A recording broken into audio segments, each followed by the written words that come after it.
All right, back for day 2 of the World Indoor Championships. Again, doing some quick recaps as highlighting some of the events that I really did love from each of the days. We got one more day left, but women's 60-meter dash. Let's dive right into it. Mujinga Kambundji, 2022 World Indoor Champion. Now she doubles back. She missed it in 2024, didn't compete there, gets her title back again, 7.04 seconds to get the win for Switzerland. Second time that she's on the, again, at the top of the podium. And this was really interesting because Zeynep Dosso was probably I think Zeynep Dosso was the favorite. It might have been a slight favorite, but in my opinion, and I think a lot of people were looking at Dosso as the favorite because throughout all the rounds, she had led the field, having run 7.09 in the heats. She then followed up with a 7.07 in the semifinals. So she was the only one who was consistently running those 7.0s, but then Mujinga Kambundji, dating back to 2019, 2017, she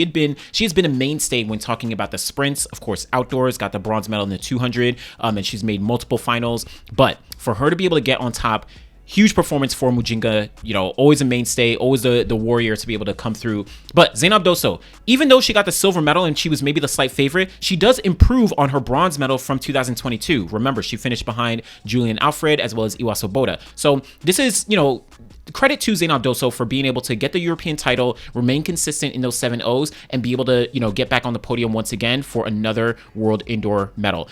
Third place, you had Patricia van der Weeken. She got 7.07 seconds for the bronze medal. Now, this, I think, was a really strong performance considering she's been having probably the best season of her career. She's still relatively young in the grand scheme of things. I think her and Dosso are the same age, but she's been running 7.0 very consistently through the year, and now this is kind of justification for the performances that she's been putting down. Last year, she got 7th place in the 60-meter final, so for her to improve all the way up to 3rd, big performance right there.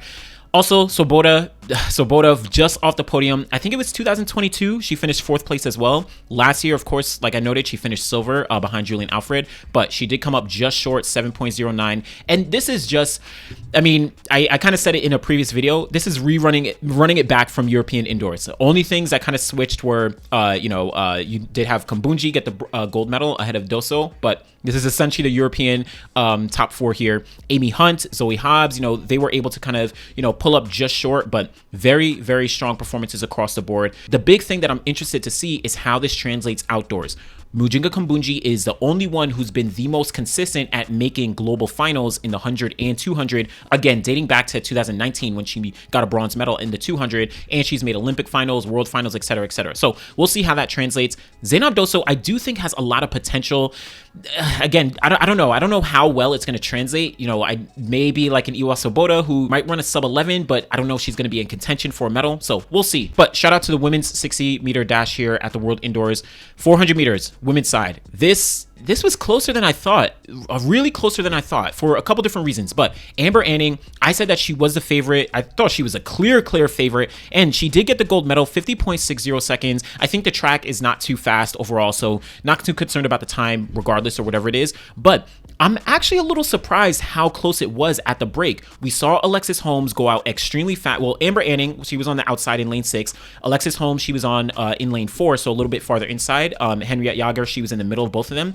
But Amber Anning was going out fast, but Alexis Holmes was also pushing. I think Alexis Holmes realized and knew that Jager likes to go out strong, likes to go out fast, so Alexis Holmes really took it. But Amber Anning had a slight, very slight edge, but she knew she couldn't get into lane 1. Alexis Holmes was in lane 1 and had just enough. She did do a little bit of a push. I don't know, it is what it is, but that gave her a little bit of the lead. But then Amber Anning, she proved to me that she is going to be a very well-seasoned professional as she goes on year after year. She showed a lot of poise. She showed a lot of patience. She was able to go around, stay close to Alexis Holmes and then push through in that last 50 meters and just edge her out to get the win, 50.60. Alexis Holmes fell to the track, 50.63. Alexis Holmes, she improves on her bronze medal that she got last year behind Femke Bol as well as Lieke Klaver. Now she gets the silver, and then Henriette Jager, she got the bronze, 50.92. I think this podium was relatively predictable, probably in this order as well. But again, like I said at the top, I wasn't expecting it to be this close. I actually thought that Amber Anning was going to go out significantly faster and be able to get the break very comfortably and probably run away from the field. But shout out to all these women for, being able to really throw down a great race in the women's 400. Now, men's 400. This was a pretty interesting race, but I don't know, it's pretty interesting, but I don't know if there was as much fanfare considering, you know, what actually went down. But Chris Bailey, shout out to Chris Bailey, one of my favorite athletes. You know, he's been a workhorse over the past couple years, coming out of the University of Arkansas, having run sub 45 seconds indoors this year, 44.70. I knew he was a clear favorite, and he essentially displayed exactly why. One thing that's interesting is at USA Indoors, he had lane 6 in the final, and it was a bumpy race. In the semifinals here at World Indoors, he had lane 6 in those semis. It was a relatively bumpy race. And then here in the final, wasn't too bumpy, but he had lane 6. He didn't get the break, but he did come away with the win, 45.08 seconds. He was behind Brian Faust, who did get the lead at the break. But then Chris Bailey on that backstretch, just like, he's significantly more talented than the rest of the field, and it showed exactly why here. 45.08 seconds for Chris Bailey to get his first title, get this man a contract at some point. This man needs to be sponsored. Coming off the Olympic Games, he made the Olympic 400 meter final. He ran one of the fastest 4x4 splits on leadoff leg. Like, come on, man. Shout out to Chris Bailey. Brian Faust, 45.47. He improves last year at the World Indoors. He didn't even make the final, or he didn't even make the semifinals, if I'm correct, in the 400. But also he was able to get silver here. Jacory Patterson, 45.54. He also didn't make the final last year. But all three of them lead the first ever sweep of a podium at World Indoors for a men's team in history. Like, World Indoor Championships, there's never been a men's event to ever sweep. And the only other time before this that we did see a sweep was in 2022, where the Ethiopian women swept the podium in the 1500 meters. That's the only 2 times in history. 2025 here in the men's 400 and 2022 in the women's 1500. Only other times that we've ever seen a sweep of the podium at World Indoor Championships. Now, one thing to take into consideration is that 2016 was the first time that the World Indoors allowed for wildcard entries into the World Indoor Championships. So prior to that, you only got 2 entries into every single event.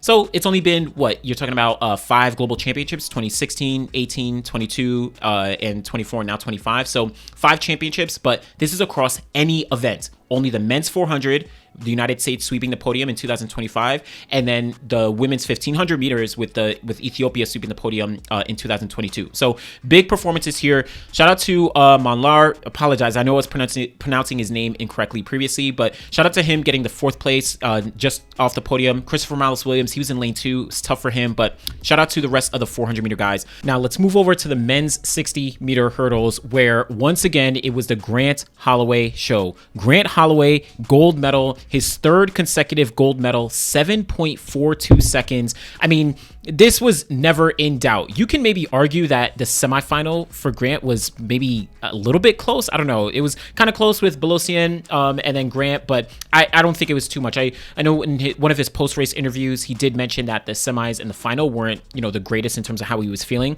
But at the end of the day, this man is so dominant. I made a video last year talking about how Grant Holloway is the undisputed GOAT of the 60 meter hurdles. He's already now won 3 consecutive gold medals in the 60 hurdles and 3 consecutive gold medals at the World Championships in the 110 meter hurdles. And of course, he just won the Olympic gold in the 110 hurdles. And of course, he has tons of, all-time performances. He's broken the world record 3 times in the hurdles. He also has the top 4 performances all time. I think he has 8 of the top 10 performances, 13 of the top 16 all-time performances. Like, Grant Holloway is the undisputed GOAT of the 60 hurdles. And there's a very, very strong argument that he is the GOAT of the 110 hurdles as well. Yes, he doesn't have the world record there yet, but who knows? He may or may not get it. But at the end of the day, considering his accolades, considering all the performances that he's been able to put down, considering what he's been able to achieve in such a short time frame, you're only talking about him coming out of the University of Florida in 2019. So we're literally only talking about 6 years of his career at this point. Grant Holloway, undisputed GOAT. Again, came away with the win in 7.42 seconds. Belosian, he'd been having a really, really strong season, running 7.54. And then Junxi Liu from China, 7.55.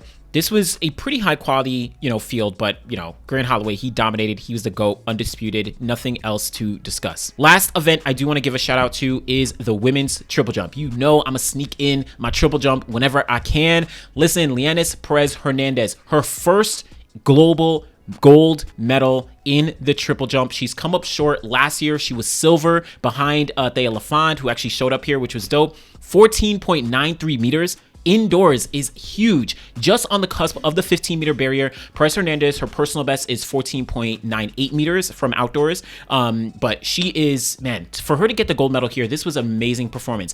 And then you also had Povea, her countrywoman, also from Cuba. They went 1-2, 14.57 meters. Not as strong as she's done before. She's also jumped 14.9 in her career outdoors as well. But going 1-2 just, you know, consistently shows the dominance that they've been displaying all throughout 2025 indoors. They've been going 1-2, trading wins. This was a great performance for both of them. And then we saw Ana Pelletero Compore from Spain, 14.29 meters. She also got the bronze medal last year behind Thea Lafan as well as Perez Hernandez. So for her to get another bronze, she also came off of, you know, starting a family, I think, in previous years prior to returning last year. She was a bronze medalist from 2021 at the Olympic Games. So she's kind of having a new resurgence in her career, which is an amazing feat to see.